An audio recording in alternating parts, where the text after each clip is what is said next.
It is not uncommon to hear laments about the gradual decline of the much cherished Ganga-Jamuni Tehzeeb, a syncretic Hindu-Muslim culture manifest across the festivities, literature, aesthetics, crafts, music, dance, spiritual practices, and culinary traditions of the people of northern and central Indian plains. This shared culture is understood to have evolved over centuries of coexistence and interdependence and came to epitomize the Indian ethos of unity in diversity. However, in recent years, many have begun to question whether such a culture did ever exist. They claim it is a myth concocted by the urban and feudal elites. Interestingly, there does not seem to be much agreement among the dissenters on the motivations behind the alleged myth crafting. For some, it was an attempt to cover up centuries of oppression of the subjugated Hindu majority by the elite Muslim minority. And for others, it still serves as a way to cover up the disenfranchisement of the present Muslims, who themselves naively cling on to this notion seduced by the false sense of security it promises. Communal perspectives aside, even some scholars are skeptical and tend to dismiss it as romanticized nostalgia of the old elite, with little basis in actual history where intercommunal tensions have always lurked beneath the surface and sporadic violent conflicts have been a norm going back centuries. So, is the much famed Ganga-Jamuni Tehzeeb or Hindu Muslim unity really just a myth? I'm honored to be joined by a panel of highly eminent scholars who are some of the most notable experts on this subject globally. We have with us Dr. Richard Eaton, Professor of History, University of Arizona, widely regarded as an authority on pre-modern India.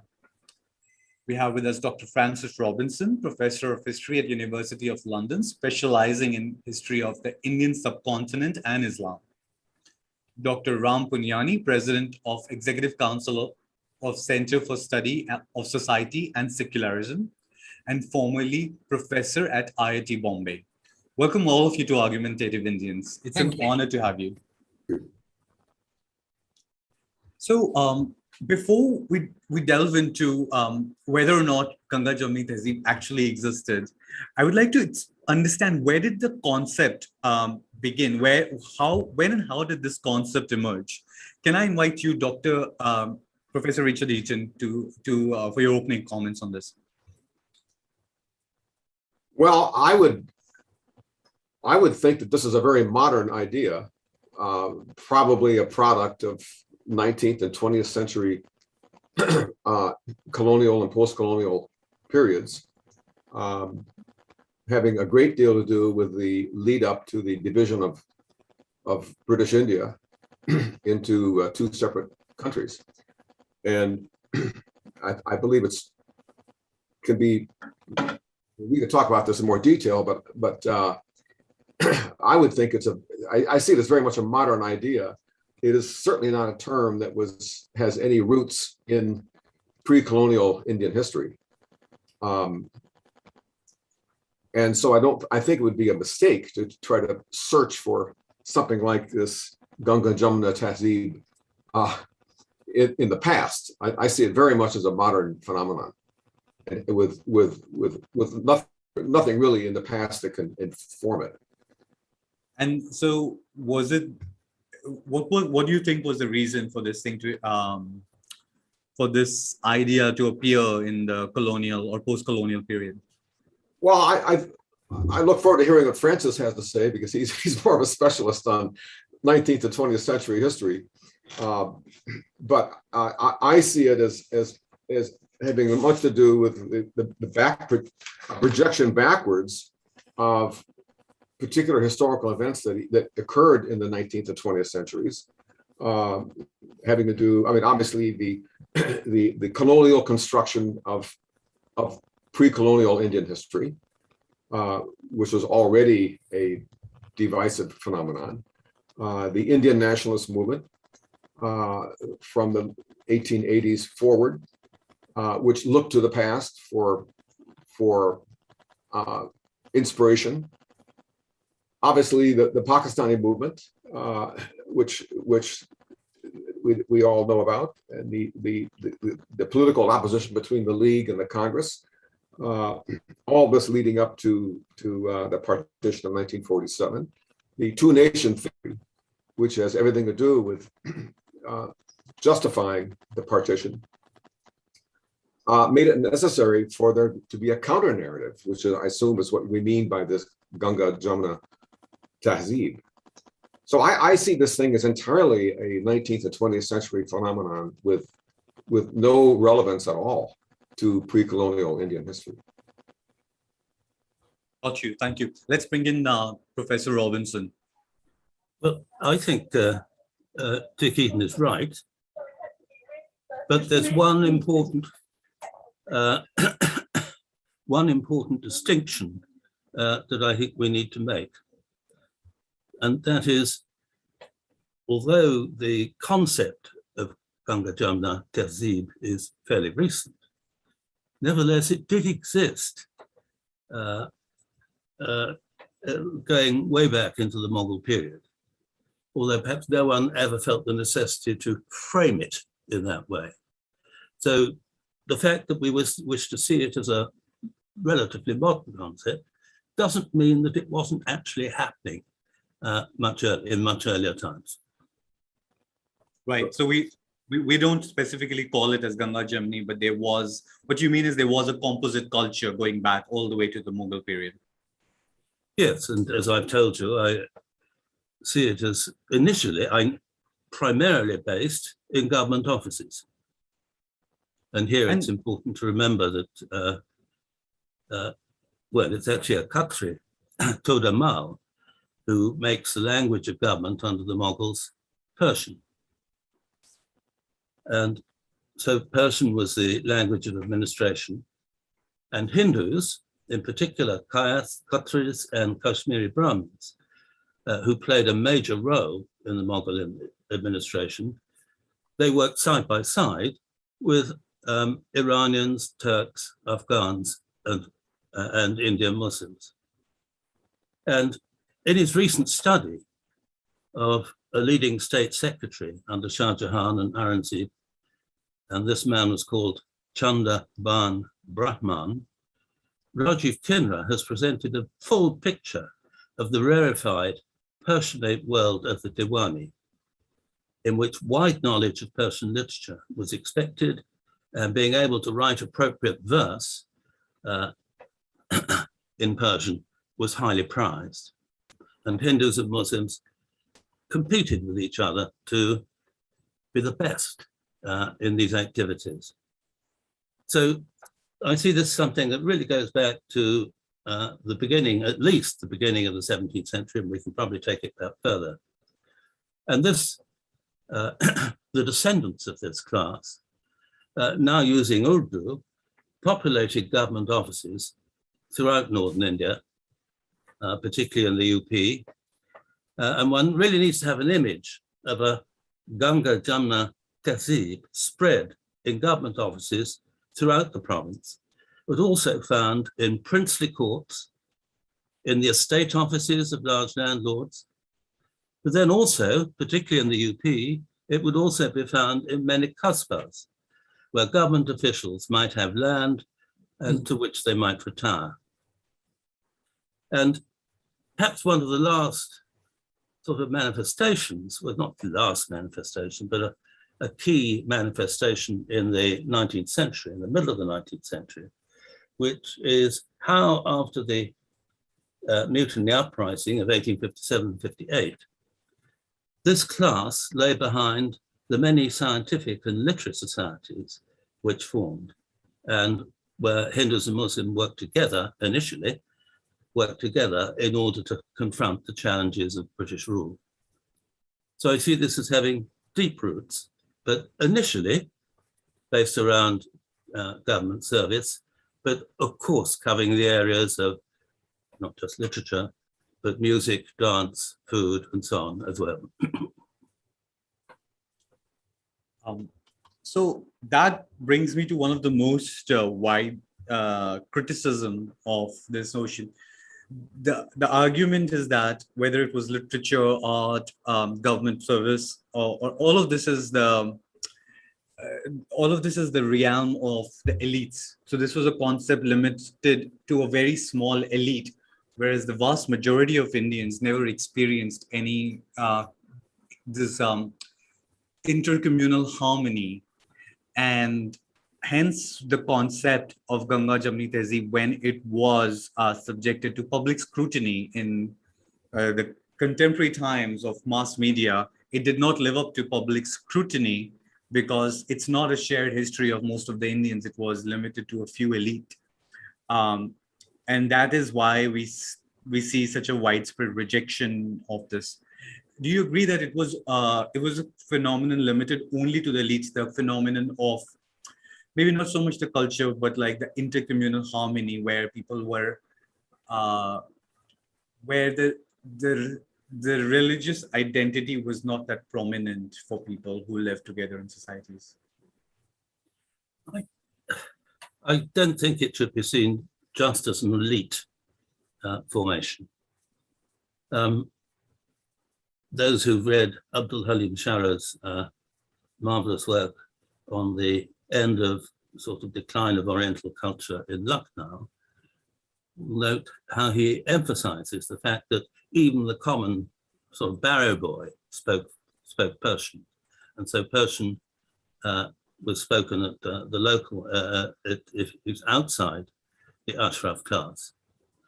And equally, if you look at excellent work by Kekha, if I pronounce his name correctly, on Mongol Delhi in the 18th century, again, you will note how he's concerned to emphasize the way in which the lower classes are much engaged in producing Persian verse, in using this in order to resist those who've normally dominated them.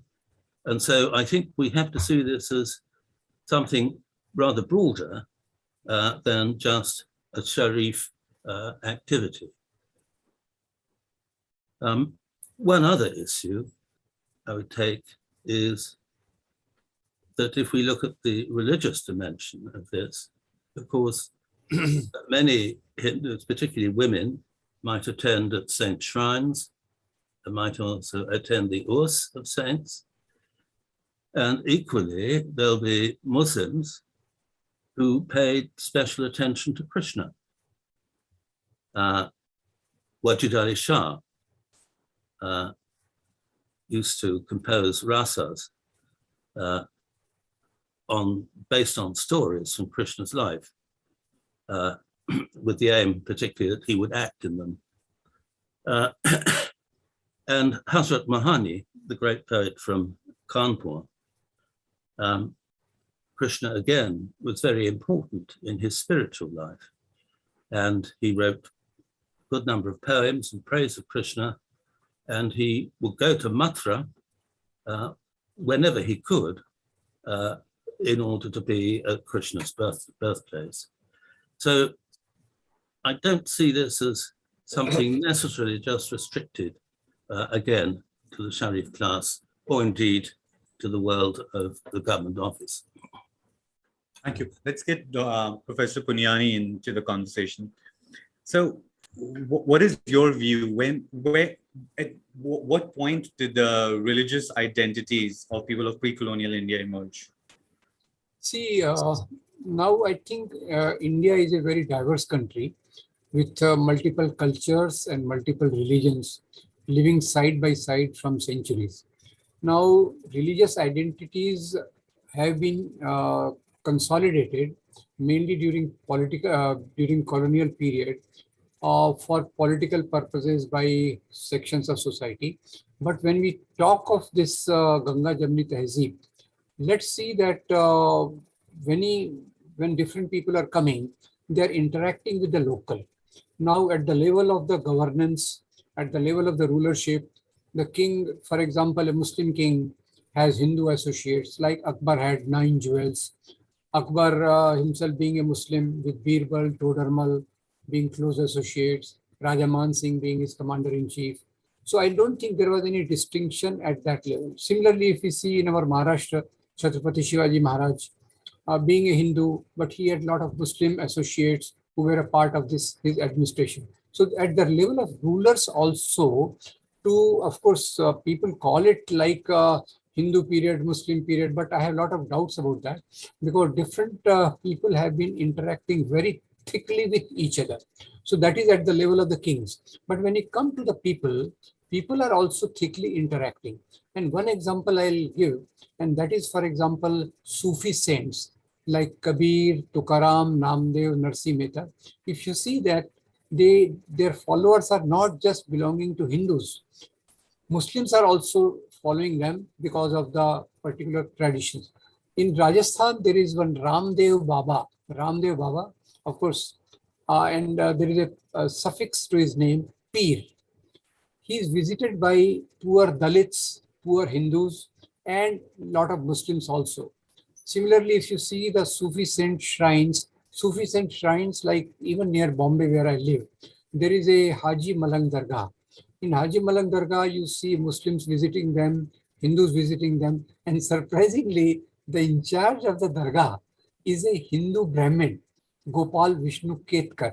So I don't see where there was a difference that Hindus on one side and Muslims on the other side. On the other side, other way I see that there has been a thick interaction, not only at the level of religious identities and whether religions had those clear-cut markers that here one religion ends, another begins. That also I doubt, because many Muslims adopted some of the Hindu traditions. Many of the Hindus adopted some of the Muslim traditions. One example I'll give you, that in Mewat, there are Muslims, families, and they were converts into Islam, but their family lineages are kept with the Pandas, those priests of Allahabad and Hardwar. So those Hindu priests are keeping their family lineage. So when you are asking the question whether average people were intermixing with each other, now this is one example where Bhakti saints, Sufi saints, and just please see the other thing also. The greatest interaction which I see is the confluence of two religions resulting in the outcome of one of the great religions of India, Sikhism. Now, Sikhism, Guru Granth Sahib, if you see, it has writings from Baba Farid, writings from Kabir, writing from Raidas, and so many things are mixed. And if you see the people also, those who are visiting these saints, especially particularly the saint tradition, it may be Hindu saints, Muslim saint, and the Sikh gurus, people have been following them very thoroughly. So this is one aspect of religion where I feel the average people were interacting with each other, learning from each other, adopting from each other, modifying each other as far as religious traditions and identity is concerned. Now, if you come to culture, now I must tell I think Professor Robinson was vaguely hinting at it. Now, Lord Krishna is very popular here. There is Surdas, there is Mirabai, and in addition to Surdas and Mirabai, there are poets like Rahim and Ras Khan, whose poetry in praise of Lord Krishna is equally beautiful. That is about, and forget the past, even today when I see, like despite severe attack on the concept, which is gradually rising because of the political purposes, even today, I see in India, the Ganga-Jamuni Tehzeeb's influence is so strong, so strong. I'll give you the example of Hindi film world, which is of course very popular. From last 10 years, 15 years, 20 years, things are changing. But the best of the Hindu bhajans, like BBC did one survey of which are the most popular Hindi film bhajans, and out of them, 10 bhajans which people listed. One was Man Tadpat Hari Darshan Ko Aaj, O Duniya Banane Wale, something like that. And this, I'll give you one example of this, only one, Man Tadpat Hari Darshan Ko Aaj. Very beautifully, it has been written by Shakil Badaimi, sung by Muhammad Rafi to the tune of Naushad Ali. So this is one example of the past. And today, recently, you must have seen the film Lagan. In Lagan, there is that song which the people sing on the fourth day evening of the cricket test match which was going on. That song in praise of Lord Krishna is written by Javed Akhtar, though he may be atheist, but he comes from a Muslim family. And it is put to composition by A.R. Rahman and vice versa. Like Mahabharat, we had one of the very huge mega serial Mahabharat, and the script writer of that Mahabharat was Rahi Masoom Raza. In Kerala, there are a number of scholars, including Bashir and others, who are great experts on Ramayana. So my understanding is that this interaction between different languages, cultures, religions, architecture is a natural part of thing, which United Nations labeled as alliance of civilizations. I'll extend it to say alliance of religions, alliance of cultures, alliance of languages. Now, see Urdu. These days we are targeting Urdu as being a language only of Muslims. But Urdu is exclusively Indian language. We developed because of the mixture of Persian and Hindi. And you take any aspect of India's life, and there you will say people celebrating with each other. Now, festivals are there. Hindu festival, Holi. Now, in Uttar Pradesh, the festival of Holi used to generally begin from the house of the Muslim landlord and joined by people of different religions. Muharram, another Muslim festival. So many Hindus used to participate. Now, of course, last 15 years, things are worsening because of the particular things. But Muharram was participated by Muslims as well as Hindus. And Holi, both, all of them were participating. So what I'm saying is, our different aspects of life, we cannot separate them that with line. Even I was surprised 3-4 years ago, even today, I went to a Muslim friend's house on the occasion of Diwali. And I found, hers is a business family. I found her very busy. She said, today I'm very busy because they are going to do this Chopada Pujan, what we do at the time of Lakshmi Pujan. There is a business family, they are Muslims, but Lakshmi Pujan is one of their central festivals. So actually I'll put the counter question. Now, unless you want to dig and try to find out, oh, this is Muslim tradition, there is Hindi tradition, there are a lot of things which are indistinguishable. You go to architecture also, you go to culture also. Now, miniature paintings which developed in India. Now, the bright colors comes from Persia, and the motifs of the paintings, they are very much here. So which aspect of life remains untouched by this? And lastly, I will say two things. Now, of course, the concept started being articulated in 19th century and other ones. But when Jawaharlal Nehru is writing Discovery of India, he may not be a historian, but he does consider the great Indian traditions, the contribution of Hindus in the past, Vedanta, Buddhism and all that. And then he talks about this great culture which we are having today. And forget others, Mahatma Gandhi, who in no stretch of imagination can be called a historian, in his book Hind Swaraj also he says how Hindus and Muslims were living together, exchanging with each other different aspects of their life. And on that, one of my great favorites of Hindi literature, Munshi Premchand. If you see the literature of Munshi Premchand, you get a total reflection of the society, not only of 19th century and earlier, but that gives me idea that Ganga-Jamuni Tehzeeb, as it was lived, you may label it in 19th century. You may call it so in 20th century. That is another part. But as far as the life of the people was concerned, societies were living with each other without partitioning there. Of course, society has conflicts. Society has conflicts for political reasons and many other reasons. But they live with each other. And I will say people of diverse religions, they celebrated each other. And that is what I will call as a Ganga-Jamuni Tehzeeb as it developed over a period of time in Indian civilization. Thank you, Professor Punyani. I'll come to Professor Eaton now. So a lot of examples have been shared about how the cultures often fuse together and how people have peacefully coexisted and, in fact, shared each other's festivals and other traditions. But generally the view which rejects the concept of religious harmony says that all these examples romanticize and try to cover up the real history, which, for example, in the words of American historian Will Durant, is the real history of India being the history of persecution of Hindus by Muslims, a history of conflict and resistance, and that has been concealed with this romanticized notion of a syncretic culture.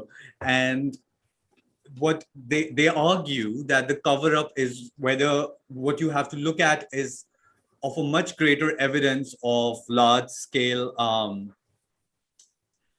temple destruction, for example, and I know you've done a lot of work on that, but that usually comes up in these arguments quite a lot, as well as forced conversions and large-scale actually killing of people. So that I would like to get your view on that. In fact, if you allow me, let me quote Will Durant on, I think I just had a quote with me on here, but the yes, exactly. The Islamic conquest of India is probably the bloodiest story in history.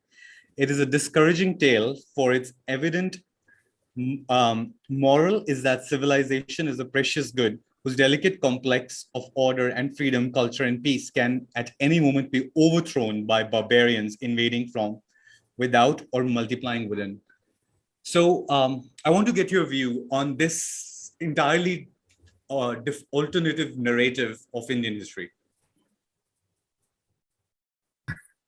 Well, I have to say, Will Durant is not exactly a renowned historian of India. In fact, he was a popularizer, wrote many, many decades ago of world civilizations and world history from a particular perspective. But I think it's fair to say he really knew very little about the history of India. He was repeating certain tropes and stereotypes that were perhaps popular in his own day. But I just, yeah, Will Durant is not someone you want to quote when you want to talk about Indian history. I think you have to simply look at original materials and build up one's understanding of Indian history from the bottom up, not starting from vast generalizations of the sort that Will Durant was prone to do. What I mean by that is I think we have to look at what does the actual data tell us. If we look at 14th century, 15th century, 16th century sources, my biggest concern in this whole discussion is a tendency to project backwards modern day conceptions of communalism. In particular, looking at the past through the lens of religion, which is understandable given the events of the 19th and especially 20th centuries. But I just think it's improper. And I would make a plea for examining materials like, what do Sanskrit texts tell us about the Turks when they first invaded North India in the 12th and 13th centuries? The fact that they did not call them Muslims, but called them Turushka, which is simply Turk, I think is very significant. It's common day for us, however, we're all trapped in the 21st century, to look at the period I'm referring to, the 12th and 13th centuries, through the lens of what we all know happened in 1947, when everything was understood in terms of religious chronology, religious ideas, communalism in particular. So my point would be to say, let's look at the original data and find out what it has to tell us about Indian history and work from the ground up, not from the kind of wild generalizations of people like Will Durant coming downward.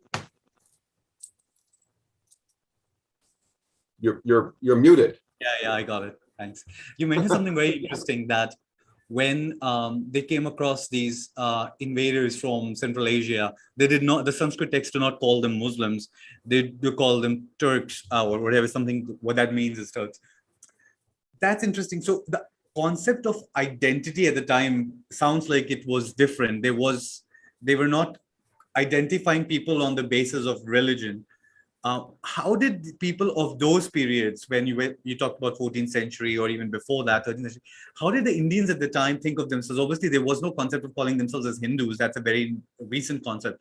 But Yes. what did they have a sense of shared that, oh, we all are of one religion and now we are at conflict with another religion? Was this sense there? Well, it's interesting. It's a very good question, a very important question. If you look at the Persian chronicles of the 14th century, I have in mind especially that of Isami, who wrote around 1350 in the Deccan. He talks about Turkish troops in India using the phrase Safi Hindian, which means the ranks of the Indians. And he's referring there, the word Hindi in that context was simply talking about the people who were the Turks, but they were not called Turks. They were called Hindi. And the reason they were called Hindian or Indians was because they were fighting Central Asians and Mongols who really were Turks. And so what's fascinating is that already in the mid 14th century, Turks living in India were identified as Hindian. At the same time, that historian, Isami, used the word Hindu in terms of non-Muslim Indians. And that's fascinating to me because it tells us that we already get in the 14th century some understanding of non-Muslims. But the word Hindi was still used as Indian, which includes obviously anyone living east of the Indus River. I think these terms need to be taken very seriously in terms of how people were constructing their identities. The fact that Isami referred to Muslims as Hindian, as Indians, is very significant because he's talking about those who are living in India, whether they're Muslim or Hindu, as opposed to those from Central Asia, who were at that time, of course, posed a great threat to North India. The Mongols spent about a century and a half constantly invading the northwest frontier.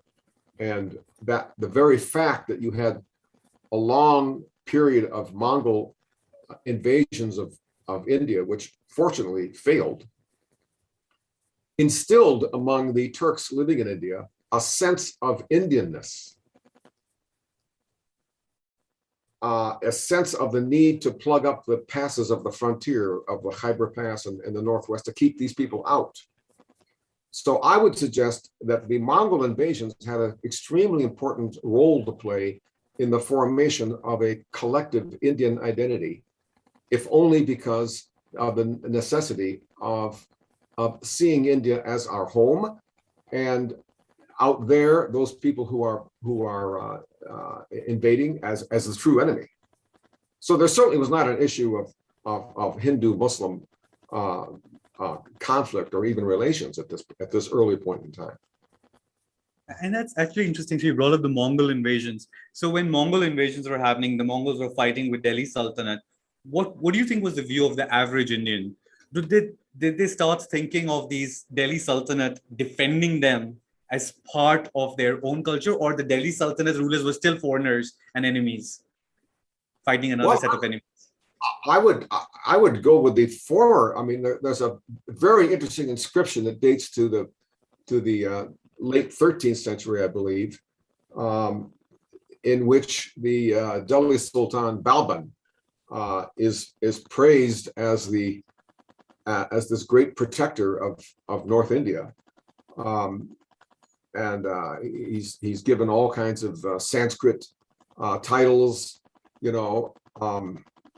and is comfortably accommodated into a conception of the Indian past in which the Turks were simply one more ruling group that followed the Chauhanas and many other dynasties of North India. And I think the argument is that as long as the sultans were understood as protecting especially Brahmin property, they were praised and they were welcomed and they were seen as protecting India in general. I think there's no question of that. On the other hand, if you look at inscriptions that are contemporary with about the same period of time, well, actually the 14th century, in South India, where the Turks were actively overthrowing dynasties like the Yadava and the Hoysala and the Kakatiya, of the Deccan, there you have a perception of the Turks as outsiders, as violent, as destroyers of property. And these are mainly constructions that adopt a kind of a Brahminical perspective, because the Brahmins were the ones who were losing the most in this situation.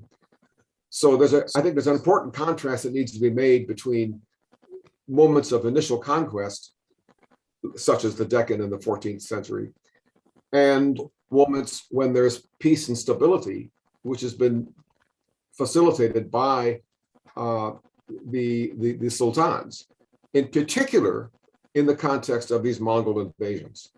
I have no question that everyone understood that we need to keep these Mongols out. And they did.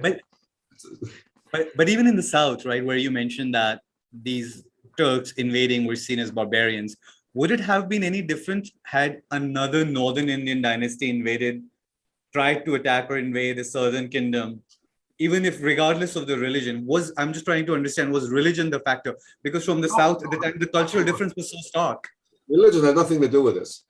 Enemy kings were always depicted as outsiders, as violators, as destroyers. Because you have a constant pattern of warfare between the great kingdoms of the Deccan Plateau, of the north as well. So all you have to do is look at these Sanskrit inscriptions, which begin oftentimes with very florid prashastis, in which the ruling king is given lots of credit for being bloodthirsty and killing the enemies. So yes, I don't. That doesn't matter whether the people happen to be Turks or Indians.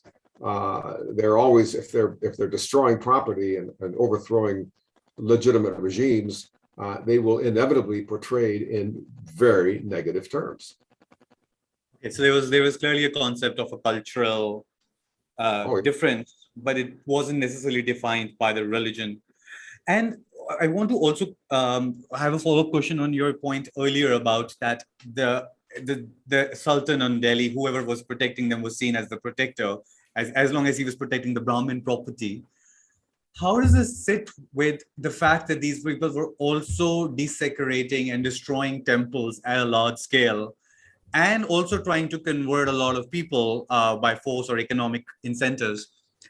Was that not problematic for the Brahmins who were celebrating their protection? Well, you've just made two generalizations in your question that I think need to be challenged. You're assuming on the one hand that there was a widespread instance of temple desecration, which I don't think is sustained by the evidence. And you're also assuming that they were involved in attempting to achieve conversions to Islam by force, for which there also was no evidence.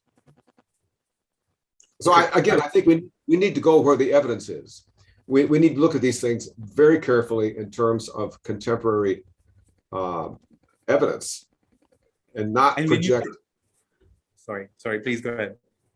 And not project modern day stereotypes onto the past. But when you say there isn't evidence, you mean there isn't any literary source evidence, or you mean even other what I'm asking is, does it also include other natures of evidence, whether it is a collective memory preserved in folklore, or does it also include kind of like literary or poetic references, or is it limited to actually edicts of temple destruction and all? Okay, if you're talking about temple desecration, and you're right, I have done a lot of work on that topic. Of course, there were temples that were destroyed.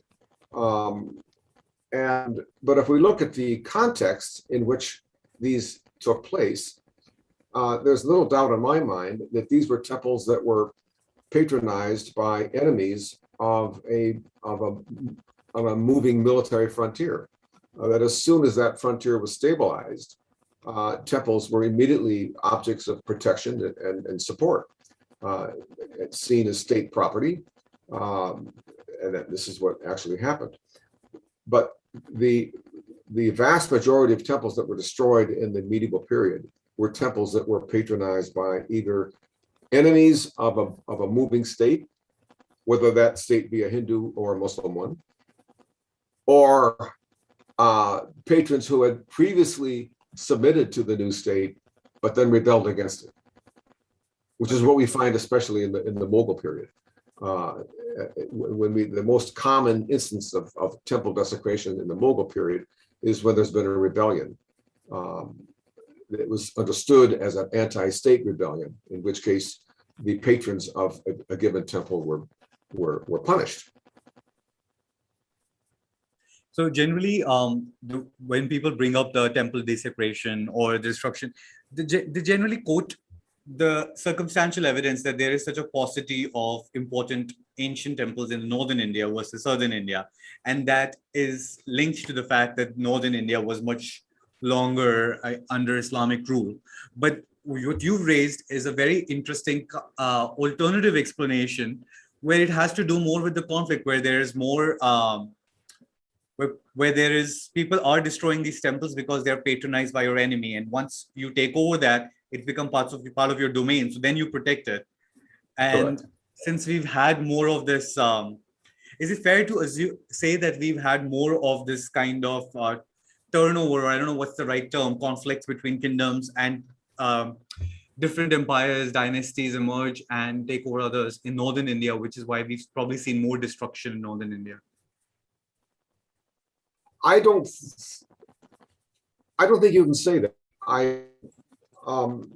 I mean, there was plenty of temple desecration in South India, which, as I want to repeat, was what has a long history before the Turks arrived. It was conventional to remove the icon, the murti, of a temple of a state enemy, and this was routine. So whether the temple is destroyed or whether it's simply desecrated, the effect was to delegitimize the patron who was an enemy of the state, who had patronized that particular deity of the icon. So this happens in North India and South India. It happens everywhere. And the other thing is interesting is that when the Turks invaded new territory, they would carefully distinguish between temples that used to be royal temples but were no longer patronized by an enemy king, and those temples that were actively patronized by an enemy king. So they would, for example, when the Tugluks invaded Andhra Pradesh in the 14th century, Ulugh Khan, who becomes Muhammad bin Tughlaq, completely levels the great temple of Swayambhu Shiva, who was the state deity of the Kakatiya dynasty. On the other hand, he left totally intact the temple, the so-called thousand-pillar temple in Hanamakonda, only 15 miles away from Warangal, which used to be the state temple, but it no longer was by the time that he arrived. So there's a very important distinction to make there. And I might add, when he then becomes Sultan, as Muhammad bin Tughlaq, he's very careful to restore worship in temples in those parts of the Deccan that had been integrated into the Delhi Sultanate. Again, because they were understood as state property, and as state property, they deserved protection. Understood. Thank you for clarifying that. I think that makes a lot of sense. I want to bring back Professor Robinson. So you had said something earlier about Persian. I wanted to dive a little bit deeper on that. You had mentioned that there was a sort of competition between the between the Hindus as well as the Muslims on getting their proficiency in Persian, not only the language, but the literature and the poetry. And I think you've also written in the past that Persian high culture at the Mughal court, including the poetry, rejected Indian life and landscapes as fit subjects and instead preferred the landscapes in all of Iran and Central Asia. So my question to you is, even though there was this intermixing, there was a clear, wasn't there a clear preference towards concepts, notions, language, culture, which were foreign to India, as in the state patronage was not given to anything of Indian heritage, but foreign imports were brought in. And for Indians to fit into this syncretic culture, they were expected to adopt the foreign language and customs and culture. And that was their way to sort of assimilate into the elite circles of the Mughal courts. I have to say, I'm not terribly expert on this, but you're certainly right to say that, if you like, the metaphors that would be used in Iran and Central Asia would be brought into the use of Persian in India.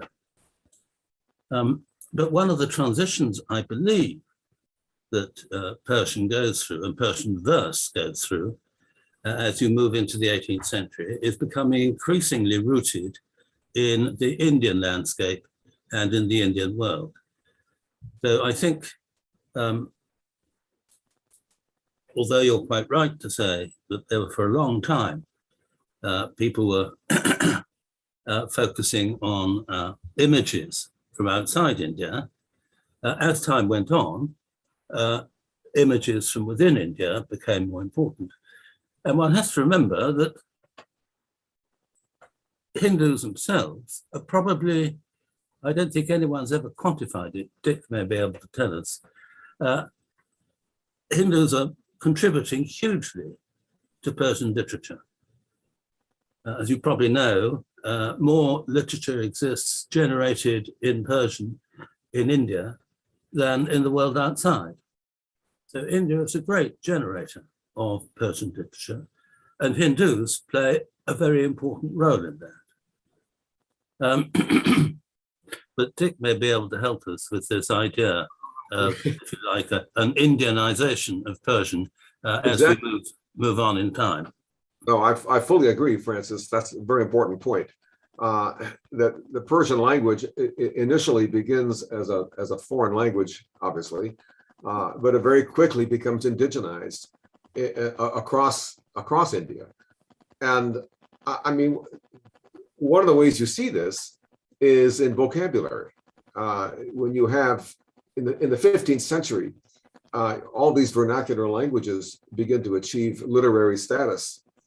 You know, so you have Hindi, Bengali, Marathi, and so forth, all emerging. And as that happens, when they do emerge, you can see what has already happened in the preceding several hundred years, which is the infiltration of Persian vocabulary in these languages, which I think is another indicator, by the way, that this is not some kind of elite phenomenon exclusively confined to a small number of elite administrators. You know, Persian vocabulary occupies anywhere from 10 to 20, maybe 25%, even today, of many Indian languages. The fact that the word for pen and paper in so many Indian languages are Persian words, right? Kalam and kagaz, or variations of those Persian terms, tells you the extreme importance, the great importance of these technologies of writing, the technologies of knowledge, paper and pen, which revolutionized the landscape insofar as it made the transmission of knowledge much greater. The velocity of administration is transformed. Literature itself becomes much more popularized to the extent that there are the ability to make more copies facilitated by the pen and the paper. So It's yeah, just like, anyway. just Go like ahead. the words computer and software in all Indian languages are in English today. Absolutely. It's the same thing, the technology of knowledge. And it's extremely important, I think, that this coincidence that what the Turks bring with them to India in the 13th century is paper, literally, paper and pen, and it revolutionizes everything. It makes, obviously, it's very important in terms of facilitating administration of law and justice, of revenue. It's what is the backbone of bureaucracies everywhere. And of course, because the Persian language was the dominant language of bureaucracies, that again is another factor which I think increases the spread of the language across the landscape. But there are many other factors too that one could cite. Can I just Yes, throw in please. one fact, which I've always found fascinating, to demonstrate that Hindus weren't necessarily traumatized by having to use Persian. In the UP Legislative Assembly in 1948, Maulana Jamal Mian of Farangmahal was present and keeping a diary. And he notes in his diary his enormous pleasure when Maiden Mohan Malaviya, great figure in the Hindu Mahasabha, in order to make a point in the assembly, actually quotes Persian verse, actually quotes Hafiz. So this great Hindu Mahasabhaite wasn't actually damaged by the Persian experience. Indeed, he used it for his own benefit. Got you. And so moving on, right? At what point in Indian history does this notion of otherness on the basis of religion or religious identity, like when do the religious identities appear? When does the notion of otherness on the basis of faith appear in the Indian consciousness? When do they start identifying, okay, whether we are from Tamil Nadu or Gujarat or Punjab, we are all sort of one group Hindus, and these people are Muslims regardless of where they are. Like when does that kind of notion start to appear in the Indian consciousness? Actually, so you, in the last segment, if you permit me, you raised another point from Will Durant of atrocities on Indians through conversions also. Now that's also, I will like to add one point here, that Yes, sir. it is because of the colonial powers which came here, ruled, and they wanted to pursue the policy of divide and rule, where they started looking at history through the prism of religion, and that too in a selective manner. And since many of the Muslim kings were rulers, so to defame the Muslim rulers, all these things were done in a great extent. Since this conversion has not been covered so far much, I must say that in India, like Christianity is nearly 2000 years old. The first church was established in AD 52, and Islam came here in 7th century with Arab traders. And as Swami Vivekananda points out, the majority of the conversions took place from the low caste untouchables, who, in order to escape the tyranny of the caste, embraced Islam in a large number. So I don't know what this Will Durant and other tribe uses the word atrocities. Now, king being atrocious to the peasants as farmers at economic level, social level, one can understand. But this was not a religious operation, like a victor king sometimes putting the humiliating condition on the defeated king that you accept my religion. That is not conversion. And conversion was never the aim of the kings, barring Emperor Ashok, for example.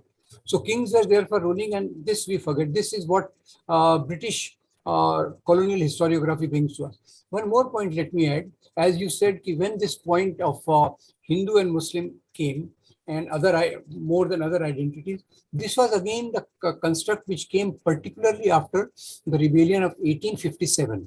In 1857, if you know, there is Mangal Pandey, Lakshmibai, Rani Lakshmibai, then led by Bahadur Shah Zafar, Hindu Muslims fighting together.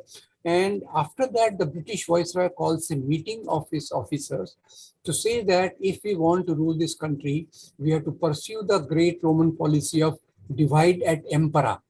And the single point which they located in dividing the country was along the religious lines. And after that, in everything, Hindu versus Muslims started coming up. While the earlier kings, either it is a Maratha or it is a Yadav or it is a Chola or it is a, even Muslims were not of the same dynasty.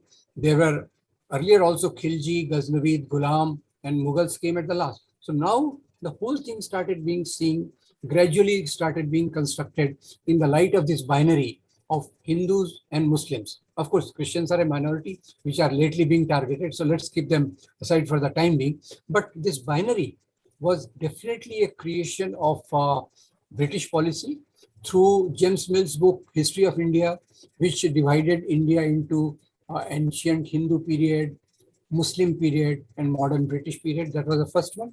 And then Eliot and Dawson went on to intensify the same process, in which this temple, as Professor Eaton has wonderfully told us. But also I'd like to add one point on that. Sometimes temples were also desecrated for their wealth, because there was a lot of wealth in some temples. Some kings did try to see that. So to your answer, when this Hindu-Muslim started being seen, and that was also not seen by all, let me be very clear about it. The major Indian streams, which was behind Gandhi and the freedom movement, that did not see in this binary of Hindu and Muslim. That binary was mainly seen by the communal organizations, Muslim League on one side, Hindu Mahasabha on the RSS on the other side, which tried to see the people in this angle primarily through their religious identity. While the freedom movement was all about building Indian identity, cutting across region, religion, and ethnicities. So that's what I would like to add to what question you're asking. Thank you, sir. I want to explore a little bit more the role the British divide and rule policy played in solidifying these identities with Professor Robinson. But before that, since you brought up the forced conversions, let's get Professor Eaton's quick word on that. On the forced conversion point, this thing comes again and again, even in contemporary public discourse in India.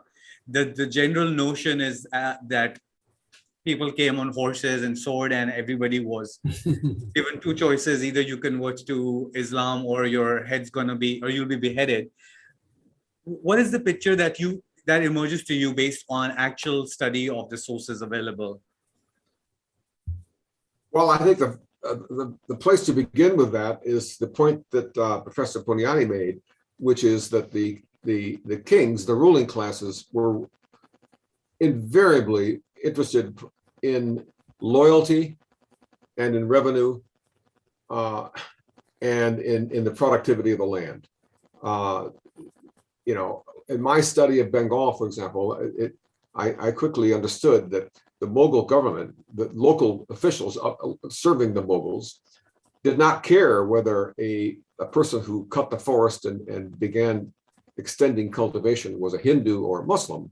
All they cared about was that, well, if you're a Hindu, then you have to build a local temple. And if you happen to be a Muslim, then you have to build a mosque. Because we want some kind of focal point, some kind of center that will establish, a nucleus for a new agrarian society. So the state was not at all interested in the question of religion. They were interested in, as I say, in productivity. Sorry, so I'm really sorry, but just want to get some context here. You're talking about the Mughal Empire. This is 16th century. Isn't this a bit unusual for somebody in 16th century to have that sort of state policy where we don't care about the religious identity of the person, we care how you perform? I'm just asking you, relative to the rest of what was going on in the world, was this normal at the time, or was this unusual, this sort of policy? Because I'm just trying to contrast it with the Portuguese Inquisition and all sorts of things. Absolutely, it was unusual if you're going to contrast it with the Spaniards or the Portuguese. When the Spaniards come to America, they're obsessed with overthrowing the Aztec religion and culture, and converting everybody to Christianity by force. Absolutely. So in that sense, there's an interesting contrast between the Spaniards and the Portuguese on the one hand, who would just, after all, they had just experienced this long drawn out period of driving both Jews and Muslims out of Iberia. And so when the Spaniards and Portuguese continued overseas, they brought with them that zeal, which was anti-Muslim, to be sure. But yeah, so I agree with you. You're quite right. The Mughals were not at all interested in converting anyone to anything. I mean, when you look at the Farmans, you look at the documents that were, for example, those of Aurangzeb in the 18th century, what you find invariably on the bottom is whoever gets this grant, whether it's a Hindu or Muslim, they must pray for the long life of the state. It's always stability, revenue, loyalty. That's what the state wants. Very right. Very right. I think what a lot of people fail to appreciate today is that because they only focus on Indian history and they compare the Mughal period to, let's say, the current expectations from a liberal democracy, but they fail to appreciate that we are talking about in pre-modern times, and there to have this kind of openness was quite unusual for the world, for the medieval world. That's true. I agree. It was unusual if you contrast it with what was happening in Europe and America, for sure. Yeah. Thank you. So yes, sir, Dr. Biryani. Yeah, I will add that, see, there is a bit of a difference here also, because this Muslim kings of different dynasties who came here, they settled here and tried to live here. They became a part of this culture and this land in a very deeper sense. They were as good or bad as any other kings. So their primary aim was not either spread of the religion or building or breaking of the mosque and the temple. Primary thing was to rule, to expand their empire, and to go on extracting more and more revenues from their state. So today, of course, to compare them, I will not like to compare them with some of Portuguese and all that, who were obsessed with spreading the religion. But that may be an exception. By and large, colonial powers are also like in India. British were not interested in spreading Christianity. They were more interested in how much plunder and wealth they can take from here to England. That was the main thing. So that's what I will feel that here, this was definitely a thing. That's why you see that Mughal courts and other courts, they were full of Hindus as well as Muslims, both in substantial measure. But unlike the British, the Mughals and the previous Islamic kings had no exit plans. So they were not looking to extract the wealth and take it anywhere else. Absolutely. I think that gets overlooked often. But I want to bring in Professor Robinson on the role that British. So this often comes up. People who people often come up argue that a huge role played in the Hindu-Muslim conflict of the 19th century, and since then. They attribute it largely to the British policy of divide and rule, which is what Professor Punyani just brought up. What's your view on that? To what extent did the British policy play a role, or were there fissures already there which were pretty obvious for them to just exploit?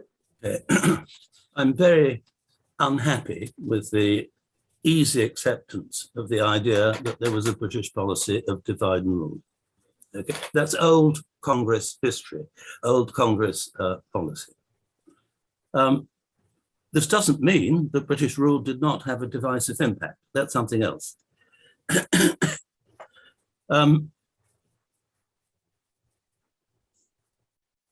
If one looks specifically at the sort of the breakup of the old, if we call, say, Ganga-Jamuna Tehzeeb in the second half of the 19th century,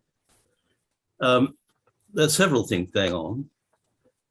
One is we have by the 1860s, we have a whole series of societies that are sort of Ganga-Jamuna Tehzeeb products, as it were, throughout the UP. In these societies, there begins to be the demand, driven by Hindu revivalism, that Nagari should be developed, or Devanagari script should be developed as a script of the societies, and their productions should be in Hindi in the Devanagari script. And this is obviously felt to be a rather divisive move by the Muslims who had everything their way culturally up to this point. And there's one particular point which is really quite significant. When in 1869, Sayyid Ahmad Khan, who was of course a very big figure at this time and playing a major role in leading the elite of northern India in responding to British rule, he finds that there is this demand for the adoption of Devanagari. And as his biographer, Harley says, at that moment, he said, up to now, I have worked for Indians, but from now on, I'm going to work just for the Muslims. So that's an important development that comes out of the impact of largely Hindu revivalism on northern India in the 1860s. Now, as far as divide and rule is concerned,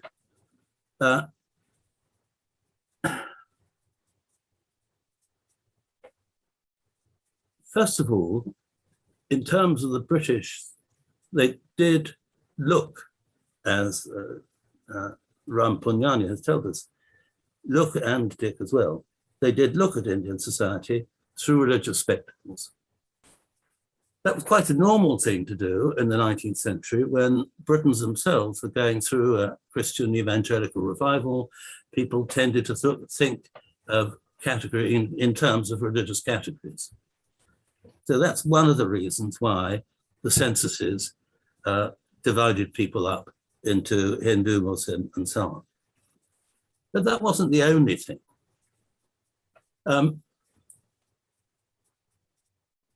The British, as rulers of India, have been confronted by specifically Muslim resistance. They had Muslim groups on the frontier who were organizing to attack the Raj. There were various Muslim movements operating in Bengal, in northern India,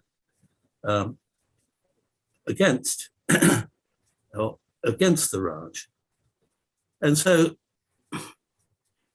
they were very conscious of some Muslims, qua Muslim, as major enemies. It's also important to remember that the British increasingly in the 19th century came to be the largest rulers of the largest numbers of Muslims in the world. So they were very conscious of the potential relationship between their rule of Muslims, say in the Middle East, and their rule of Muslims in India. So it was understandable that they should be very aware of Muslims.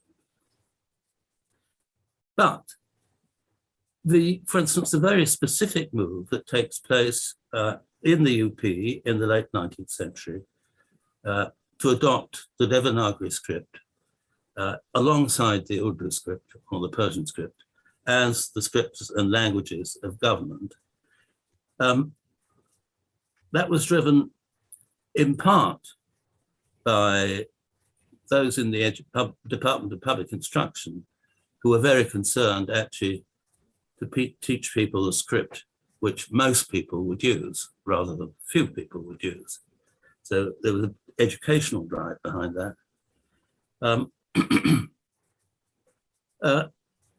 So this, if you like, for good administrative reasons, there were good administrative reasons for making these changes, even though you could interpret them as being building up the Hindus in order to weigh them against the Muslims.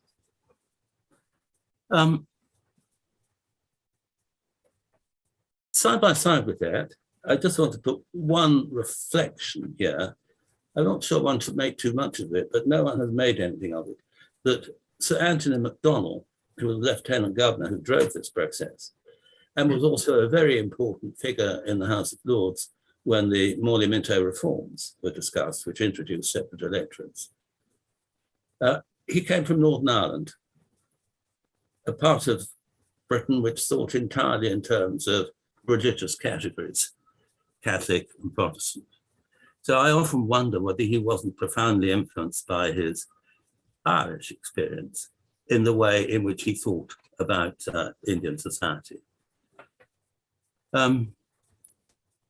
It's easy to say this, but if one reads the letters and the various files and so on produced by the British bureaucracy, there is actually a sort of distaste amongst many people about the idea of divide and rule.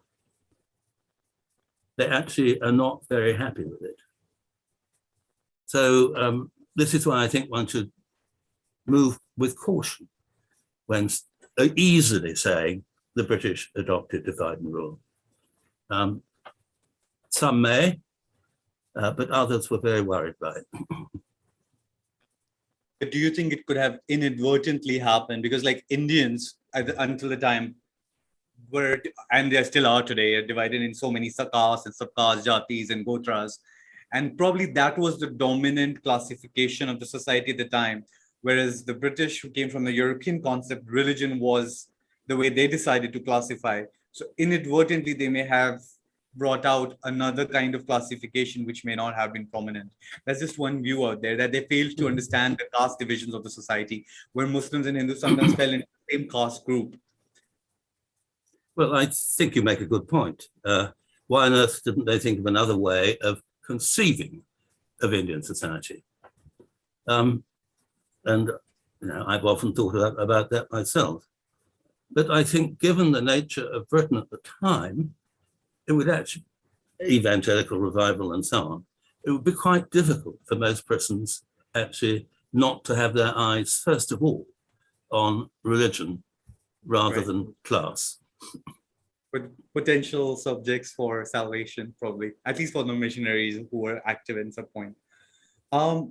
Okay, that makes sense. So, but your point is there was no like systematic state policy to do divide and rule, as is usually understood by a lot of people these days. So with that, I want to move on, move away from the move from the past to the present. Would it be fair to say that the polarized India of 2021, this term Ganga-Jamuni Tehzeeb, has just completely lost its relevance? I'll get Professor Punyani first on this one. See, this term Ganga-Jamuni Tehzeeb is under heavy attack, that I must say. Now, this communal elements who have become very strong and who want to target minorities, particularly Muslims in some way, they cannot accept anything except the fact that Muslim rulers were very aggressive, they did a lot of atrocities. That will Durand theory is something very central to their heart. So in that sense, anything which talks about intermixing and the natural celebration of diverse communities, natural acceptance of diverse communities, they can't accept. But despite that, I say, because of this communal thing, this degree of Ganga-Jamuni Tehzeeb and interaction definitely is coming down. I will say that. It is affecting different aspects of our life and it is on decline, I will say, but still its roots are so deep that still it persists in India. If one wants to examine in different aspects, it, I don't think, can be wiped off easily, despite the very aggressive polarization and majoritarianism which we are seeing currently. Thank you. Let's get in Professor Eaton on this one. So I know, sir, you have to leave soon, so I wanted to bring you in for your concluding remarks. No, I have about 10 or 15 minutes, actually. Okay, perfect. Yeah, we'll conclude in that. So I wanted to sort of focus on the contemporary right now. The way I see this, there are two polar opposite challenges to this existence of this Ganga-Jamuni Tehzeeb in present or even in the past.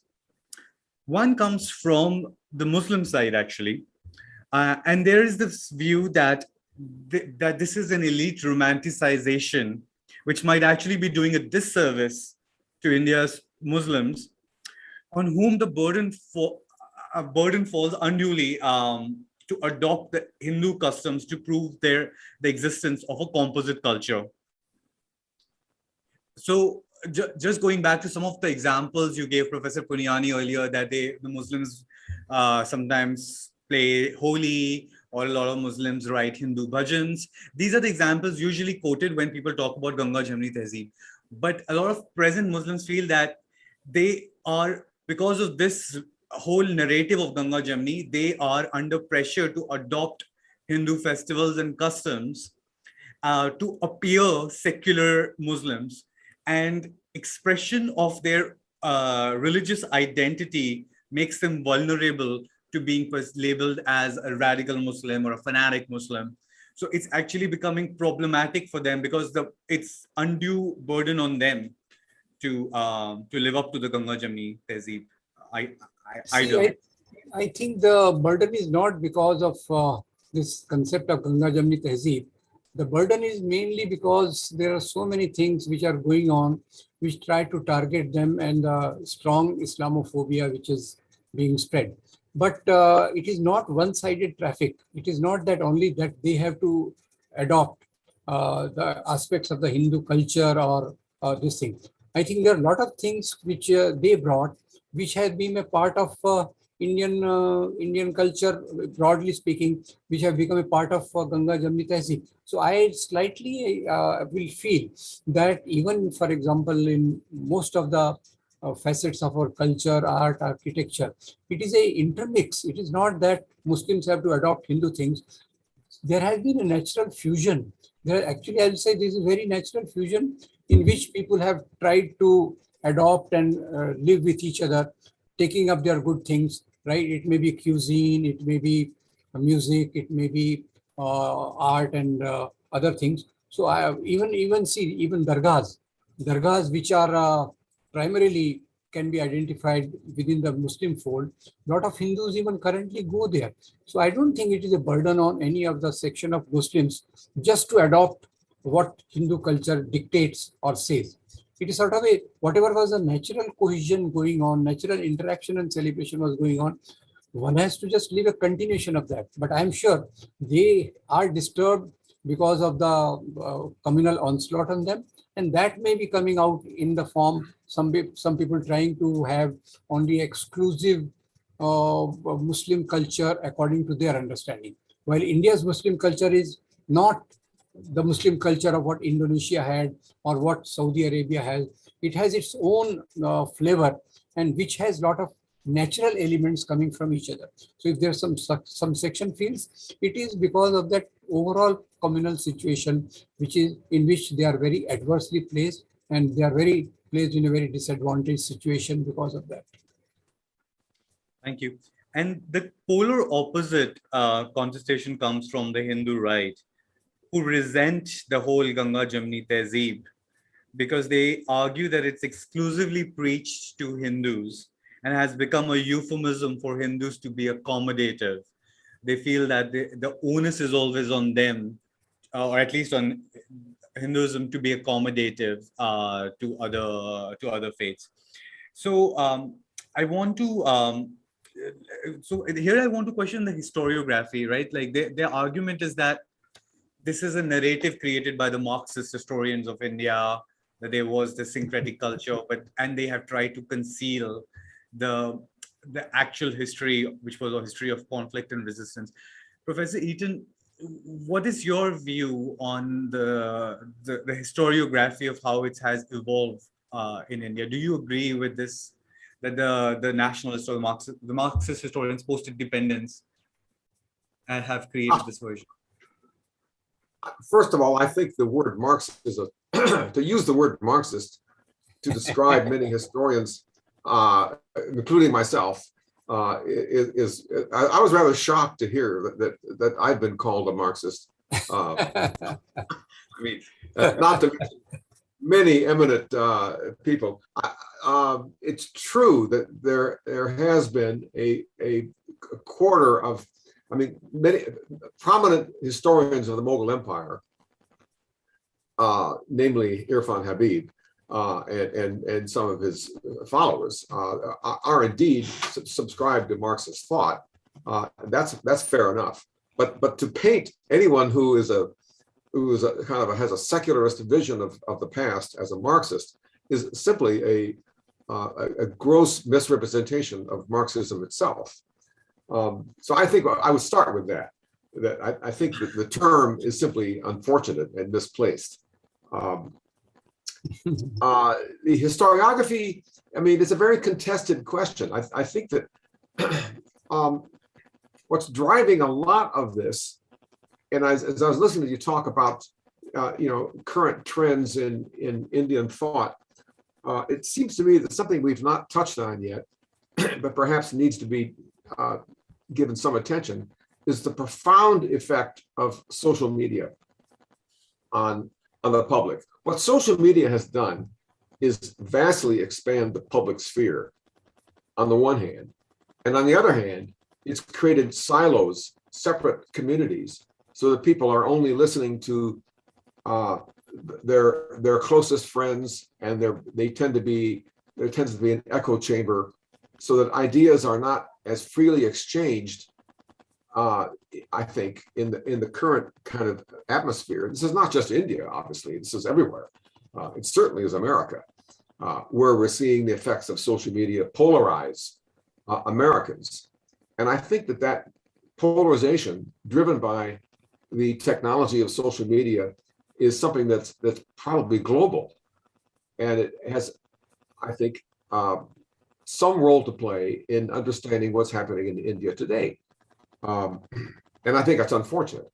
But again, it points to the technology of knowledge, which we've talked about earlier, with my own discussion of paper and pen. And obviously in the 19th century, as the British expanded the electorate, increasing the enfranchisement of more and more Indians, more and more people entered the public sphere. And that had profound implications. I mean, Francis has written himself a lot about this. And all I would have to add to that is that this is a process that has simply continued with ever new technologies, and that the technologies of Facebook and Instagram and TikTok and all these things have only further served to polarize societies everywhere where they go, which is not just India. It's happening in Europe. It's happening here, and I think that's something we need to think about as we talk about how Indians are confronting their own past. Thank you, sir. I'll bring in Professor Robinson. So there is how do I put this? So there is an argument out there that India did not go through a process of reconciliation. So continuing on the India does not. Sorry, I didn't hear. India did not go through the process of peace and reconciliation. For example, the way just like a place like South Africa, for example. So the view is that because and I'm continuing with the theme of historiography, the view is that post-independence, then the policymakers and the historians wanted to move away from any kind of communal conflicts, especially in context of the extremely violent partition, that they decided to focus more on the previous religious harmony as opposed to any kind of grievances, intercommunal grievances, and they have deliberately overlooked a lot of things or de-emphasized them in the way history has been taught in India, so that there is with agenda of encouraging communal harmony. But this actually has failed because it would have been better to acknowledge and accept the history and expect people to be mature and go through that whole process of reconciling it. Yes, a lot of things happened, but this happened in the pre-modern period. So we are mature, we accept it, and we're not going to go out in revenge, but we should not have buried it under the carpet. And because that was done, this has created this vacuum, which is now being filled by all sorts of theories circulating around on social media, as Professor Eaton talked about. So do you agree with this argument that there was an agenda among the post-independence historians and policymakers to sort of have a whitewashed view of our history, where anything that could have potentially created a communal conflict was put under the carpet? I think if one had been through partition, one would be pretty keen on breeding harmony after that. So this is a very understandable response. I have to say that I had quite a lot to do with Jamia Millia Islamia in Delhi, which represents a particular strand of Muslim thought. But I was always rather cross, actually, by the way in which historians in the Jamia always emphasize, always wish to emphasize harmony, wish to turn a blind eye to things that they didn't feel we should be thinking about. So, for instance, a memorable moment after supper with Mushir al-Hassan and Anwar Jamal Kidwai, who was the Vice Chancellor of Jamia at the time, when they both really went for me, saying, why on earth are you studying the ulama? They are, this is when I'm dealing with the Ferengi Maheli ulama, you know, they're the past. They're not part of our present at all. You're not being progressive as English people used to be. They clearly did not want anyone to be focusing on the ulama. Whereas, of course, soon after that, Khomeini arose in Iran and everyone had a different idea about what the ulama might mean. So I do think this has been a problem, a desire not to focus on or turn a blind eye on things that people feel might be disharmonious, might affect their position in the public eye. And for that to continue, I think it would be a perfectly understandable position for Indian Muslims to take today. But particularly in northern India, it's a different issue in central and southern India, but in northern India, I wouldn't fancy being a Muslim in northern India nowadays. I don't think it's very nice. Right. Yep. Thank you. I think we're nearing the end. So we have only 4 minutes left. So I invite all of you for your just brief concluding remarks before we end today's session. So we'll start with Professor Punyani. Yeah, I think this Ganga-Jamuni Tehzeeb has been very natural to Indian society. And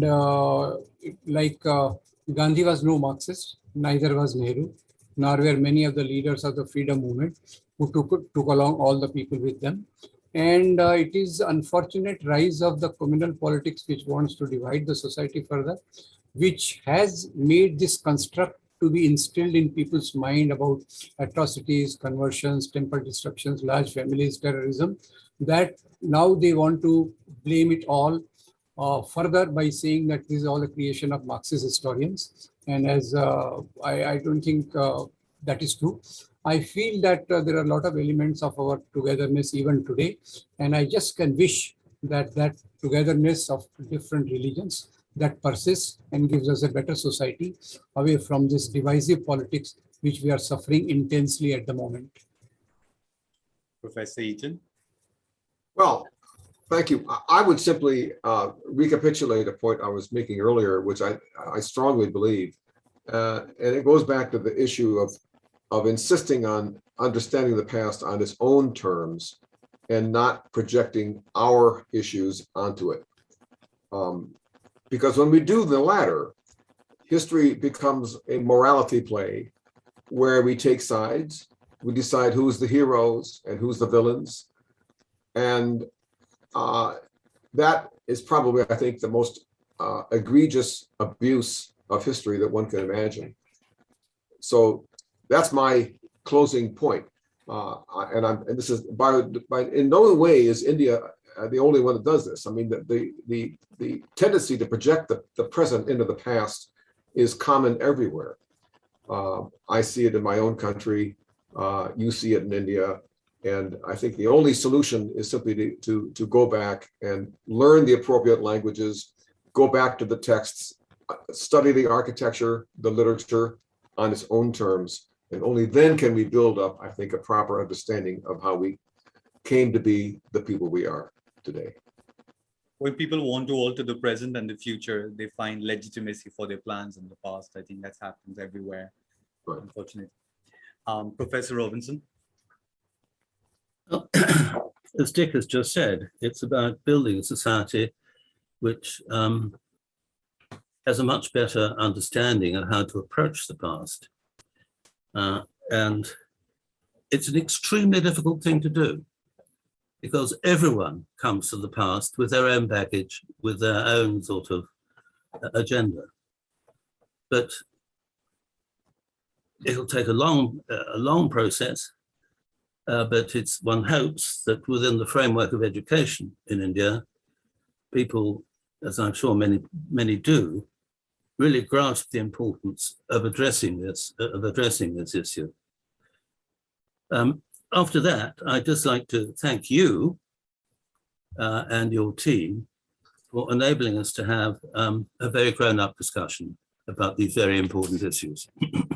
I join you in that, thanking the team and Yajur. Yes, Thank I you. agree. I want to second that. Thank you so much.